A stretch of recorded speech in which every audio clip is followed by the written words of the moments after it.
Nah sekarang kita coba cek reliability-nya ya. Tadi validitas ya, udah kan semua ya validitas. Yang ini nih, contract reliability ada? Ada ya, contract reliability ya, validity. Klik di sini. Nah, dari keempat metode reliability semuanya aman semua. Yaitu Cronbach alpha-nya bagus, hijau semua, ROA-nya bagus, ROSE bagus, dan AVE bagus. Biasanya digunakan adalah Cronbach sama AVE. Tapi Bapak Ibu, kalau misalkan hanya dua yang hijau, yang dua lagi merah, tidak apa-apa. Itu namanya tricky, nggak usah dimunculkan yang merahnya. Valid, mana? Cronbach dan ROA, kayak gitu kan. Biasanya penguji nggak tahu. Kalau penguji yang tahu, coba cek AVE-nya, kayak gitu kan. Ya, bisa seperti itu. Tapi minimal dua oke lah. Kalau satu jangan. Ya, dari 4 ini. Lanjut. Nah, kalau gitu kita sudah menganggap bahwa model ini secara measurement pengukuran model dia sudah valid dan reliable. Sekarang kita akan lanjutkan step berikutnya, yaitu pengukuran strukturnya. Ya, oke. Caranya gimana? Back lagi, edit ini, ya. Back di sini, ya. Sekarang kita gunakan calculate tapi yang bootstrapping. Kalau tadi yang atas, sekarang yang bootstrapping itu untuk menguji model strukturnya, ya. Nah, kita klik bootstrapping, ya. Ini default saja. Start calculation. Oke, muncul seperti ini, 00 semua, sama. Oke, ini karena ini p-value. Itu yang bundel-bundel ya.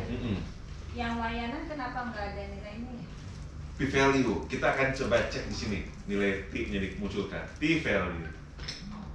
Nah, nggak muncul ya, yang mana P-value? Oh, yang ini nih, sorry. Yang P-value R square. Nah, ini dia. P-value muncul. Di mana? Outer modelnya, outer model P-value ya. Kemudian saya lupa ini gimana ya? R square adjusted. Ini T-value. Oke, ya. T-value muncul kan ya. Ini T-value gitu ya.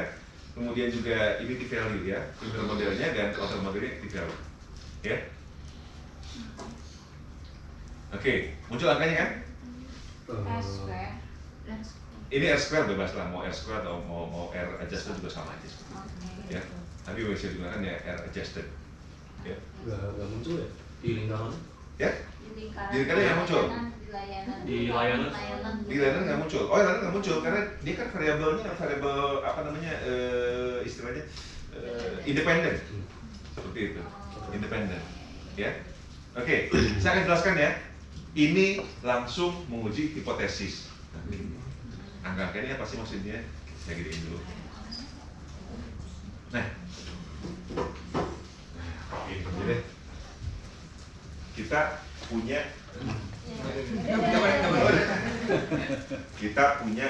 kayaknya nggak ada kedengeran aja. Oh itu. Nanti kita lagi di mana? Kita punya 3 hipotesis. H1, H2, H3 atau 6 hipotesis. Kalau 6 kebanyakan. H0, H1, H2, H3, H4, H5. Ya, padahal H0-nya diterima, H1-nya ditolak, capek. Mendingan 3 saja. H1 diterima atau ditolak, H2 diterima atau ditolak, H3 diterima atau ditolak. Paham ya? Nah, syarat untuk diterima adalah nilai ini ya harus lebih besar dari 1,76. Itu kesepakatan. Itu adalah model dari skala normalnya di antaranya. Seperti itu, ya. Di antaranya nilai ini harus di atas 1,76. Kalau di atas 1,76 maka diterima hipotesisnya. Arti diterima itu apa? Artinya adalah kepuasan mempengaruhi loyalty. Kalau misalkan nilai ini 1,05 ya, artinya di bawah 1,76 artinya kepuasan tidak mempengaruhi loyalty. Diterima dengan tes signifikansinya dengan nilai terhitungnya 7,067. Terhitungnya, dia terhitung. T value terhitung. Seperti itu. Biasanya P-value dibandingkan dengan P-table gitu ya. Nah, seperti untuk PLS-nya ada kesepakatan bersama yang Bapak bilang tadi itu ya? Sebetulnya P-table juga 1,1 atau Kita 1,7 tuh itu. tergantung dari N-nya. Iya, tapi biasanya dia 1,76 untuk yang ini. Oh. Seperti itu. Kang Jack tuh nggak ketemu di vendornya ya? Hah? Ada ini. Nih, Ada outer yang sama inner modelnya di P kan. P vertikal. Outernya. Dua-duanya, outer sama innernya. Lanjut ya. Oh enggak, enggak Bisa disenggol. Baik. Kang Jack nggak ada di sini loh. Ya. Coba ini nggak ada. Ini sama ini. Itu yang masuk angkanya. Nggak, tapi 0,51. Bukan kita dulu. Itu tuh, outer inner modelnya tuh, P value itu, sorry. Ini. Nah, sebelah kanan. Nah itu dia. T. Ya. Ya. P value. Nah. Masa nggak ada? Ada P value ya? Makanya nggak ada. Adanya tis. Ada kan? Jadi juga nggak ada. Oh ini bukan, ini kayaknya bukan bootstrapping. Coba edit dulu, back dulu, edit. Ya, bootstrapping calculate. Bikin folder dulu Pak. Folder dulu. Calculate. Nah, bootstrapping. Oh, bukan bootstrapping kan ini. Iya, harus bootstrapping. Ya. Lanjut ya. Desktop mau di drag Oke. Bapak Ibu, tadi kita sudah sepakat ya, kalau nilai ini di atas 1,76 maka hipotesis diterima. Ya. Ini juga sama juga. Itu juga sama juga. Ya. Jadi kepuasan mempengaruhi loyalty. Ya. Kemudian apakah layanan mempengaruhi loyalty?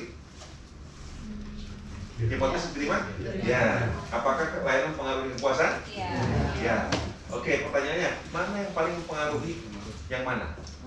Layanan terhadap kepuasan. Iya, seperti itu. Sehingga kalau bisa kita bilang yang mana paling besar, ini yang paling besar. Ini sedang, ini kecil. Seperti itu. Paham ya? Nah, kemudian untuk mengkualitatifkan bahasa, kita punya Y1 sampai Y5. Ini kan dikasih pertanyaan nih. Biasanya untuk bahan analisa organisasi, dilihat Y mana yang paling kecil? Y4. Artinya apa? Indikator keempat, dia butuh untuk dikembangkan lebih lanjut. Perbaikan lebih oke, dan karena dia kecil. Tapi indikator misalkan Y2 dia sudah cukup baik, Y1 sudah cukup baik, ya. Y4 dan Y5 dia perlu perbaikan seperti itu. Paham? Oke, yang lain sama juga seperti itu. Ya, nanti di capture hasil segala macam, bikin tulisan selesai. Gampang kan? Gampang. Gampang susah. Yang satu lapangannya gitu. Tapi persentasenya nggak ada terima ya. Misalnya kayak layanan kepuasan kan tuh lebih berpengaruh ya dari yang dua lagi. Iya. Nah, tapi berapa persentasenya itu kita nggak bisa ya. Iya, ada yang bilang bahwa sebetulnya ini adalah persentase. 12, Ini kesini. Nah, sorry, ini ada angka 2 ini. Jadi saya juga agak bingung untuk persentase karena ini lebih pada apa namanya regresi berganda ya, Excel dan seterusnya seperti itu. Ya. Tapi biasanya kalau untuk uji hipotesis biasanya seperti itu sih. Jadi apakah 1 diterima atau ditolak, K2 diterima atau ditolak, K3 diterima atau ditolak seperti itu. Teori yang 1,76 itu dari mana ya? Googling banyak. T hitung dan T apa namanya? T tabel ya. Nah, banyak kok itu. Itu tuh kesepakatan seluruh ahli statistik lah. Dari mulai apa namanya tabel abnormal ya. Seperti itu ya. Di antara 1,76 dan minus 1,76. Itu terimanya. Ya. Ya, silakan. Itu tadi Untuk angka yang 0,56 dan 0,6 tadi itu komunikasikan ini secara kuantitatif memang standar satuan dari orang-orang statistik ini kayaknya nggak bisa. Dia Mohon maaf. atau di persentase kan? Oke, sebentar, sebelum itu ya. Mohon maaf, tadi saya bilang 1,76. Mohon maaf, saya salah 1,96. Hati-hati, catat ya. 1,96. Jadi diterimanya itu adalah antara ya, kalau misalkan diterima itu di atas ya, di atas dan di bawah 1,96. Jadi 1,96 dan minus 1,96. Tapi kalau minus biasanya jarang perhitungan karena dia pengaruh negatif biasanya seperti itu ya. Seperti itu. Bisa jarang perhitungan. Jarang kan ketemu angkanya.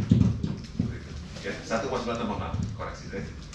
Gimana Mas? Ya, Gimana? secara statistik tadi Iya. kalau angka yang ada di lingkaran tadi 0,511, 0,60, kalau misalkan dideskripsikan secara kualitatif, Ya, satuan yang kita tulis itu desimal atau bentuk persen berarti ya? nggak ada simak. Desimal aja. Iya, koma, nggak apa-apa.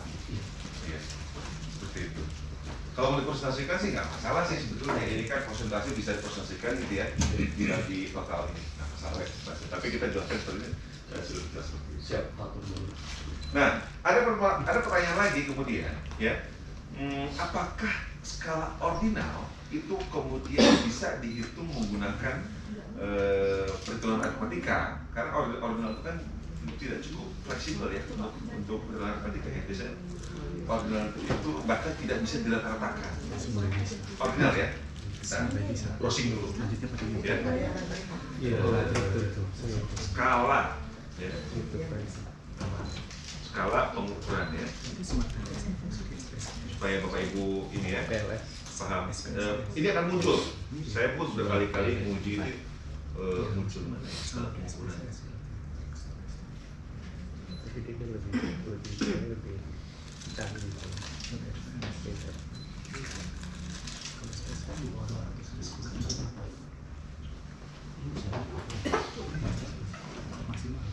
Oh iya. Skala pengukuran. Yang tadi kalau nggak salah pakai sen. Iya sen.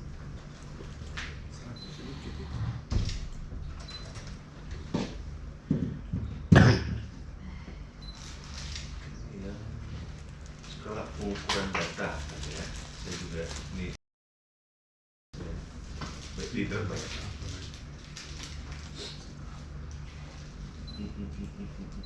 Bahwa ini. Nah ini, kelihatan ya sebelah kanannya ini ya. Lihat di sini, kita punya skala yang biasa kita gunakan skala ordinal. Ordinal itu yang terikat tadi itu 1, 2, 3, 4, 5. Ya, pertanyaan saya, kalau kemudian saya punya, misalkan saya minum kopi ya, kopi apa? Starbucks gitu ya, Starbucks gitu ya. Bagi saya skala 3, bagi mbaknya skala 4. Pertanyaannya berapa rata-ratanya? Padahal pilihannya adalah 1, 2, 3, 4, 5. Rata-rata 3,5. Karena skala saya 3, mbaknya 4. Apakah ada 3,5 di skala ordinal? Tidak ada. Paham ya? Sehingga skala ordinal itu tidak bisa diratakan. Sebetulnya seperti itu. Ya, sehingga yang paling fleksibel adalah skala interval dan bisa dihitung. Tapi saya sudah sering membuktikan. Jadi ada dua paper yang bilang bahwa hasil dari kuesioner wawancara itu harus dirubah menjadi skala interval supaya bisa fleksibel dihitung ini. Gak bisa mulai skala ordinal seperti itu. Gak masalah, paper tersebut benar. Tapi salahnya dia tidak menguji lebih lanjut. Seperti itu. Sehingga melakukan ujian. Saya setuju sama yang kedua. Boleh skala ordinal dihitung menggunakan SEM dengan syarat bahwa hasil data ordinal interval itu tidak berbeda jauh simpangannya. Ya, silakan Bu. Izin boleh nanya, Silakan. kalau tidak salah pernah diajarkan teman Iya, Bu. statistik, Iya. kita bisa melakukan MSI yang metode Betul, statistik ya. betul. Bahwa kemudian skala ordinal tersebut itu bisa dikonvert ke interval menggunakan metode successive interval. Tapi saya tidak rekomendasi, itu cukup repot. Saya melakukan pengujian dua-duanya Bu Eri. Hasilnya dari sekian mahasiswa saya bilang, uji, saya bilang gitu, hasil kalian. Mereka tuh mahasiswa itu lapangan segala macam. Kemudian menggunakan data ordinal, kemudian saya ingin membuktikan intervalnya, ternyata simpangannya tidak terlalu jauh berbeda. Sehingga pertanyaan kedua itu sangat lebih benar. Ya, jadi Bapak Ibu sah menggunakan skala ordinal untuk melakukan SEM, tidak masalah. Dulu saya ketat, saya bilang Anda harus mengubah interval karena ini tetap untuk kesini saya bilang uji deh, tidak masalah. Dan sekian mahasiswa ternyata nilainya berbeda Pak. Yang satu 7,09, yang satu lagi 7,2. Bahkan nggak nyampe 2-3 poin enggak. Sehingga saya berkesimpulan bahwa saya tidak masalah menggunakan skala ordinal untuk melakukan pengukuran SEM. Bisa dipahami ya? Seperti itu. Jadi kalau misalkan Bapak Ibu dan ya silakan Pak. Ya, yang kita diskusikan ini kan membuktikan hipotesis. Betul Pak. Lalu tadi ketika ditanya tentang bisa nggak itu dipresentasikan menjadi statistik deskriptif, Ya. how to weigh, gimana caranya untuk bisa, tadi kan MMC Munir Putri. Ya. Terima kasih Mas.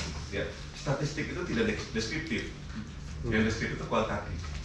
Tapi kita berusaha mendeskripsikan hasil dari statistik, gitu kan? Ya. Mendeskripsikan ya, karena statistik itu kualitatif, ya. Nah, bagaimana cara mendeskripsikannya? Tadi itu, ini bisa ditotalkan semua, gitu ya Pak ya. Kemudian satu total persentase kemudian, sehingga kita punya nilai ini persentase untuk royaltinya sekian persen, ini sekian persen, sama saja sebetulnya. Kalau mau dipresentasikan sama saja, nggak ada masalah. Seperti itu hanya beda format saja. Kemudian Bapak harus mendeskripsikan bahwa untuk Y4 dan Y5 ini butuh perbaikan karena nilainya paling rendah, seperti itu. Tapi sebaliknya untuk Y2 dan Y1 itu sudah cukup tinggi, Y3 boleh ada adjustment seperti itu kira-kira. Nah itu bisa. Itu untuk mendeskripsikan hasil dari kuantitatif. Seperti itu. Gitu Pak. Bisa dilihat Bapak Ibu. Gampang ya? Iya. Udah sering. Agak pusing-pusing kalau Bapak Ibu. Iya. Yang paling repot barangkali nanti ke lapangannya gitu loh. Sudah menyiapkan pertanyaan.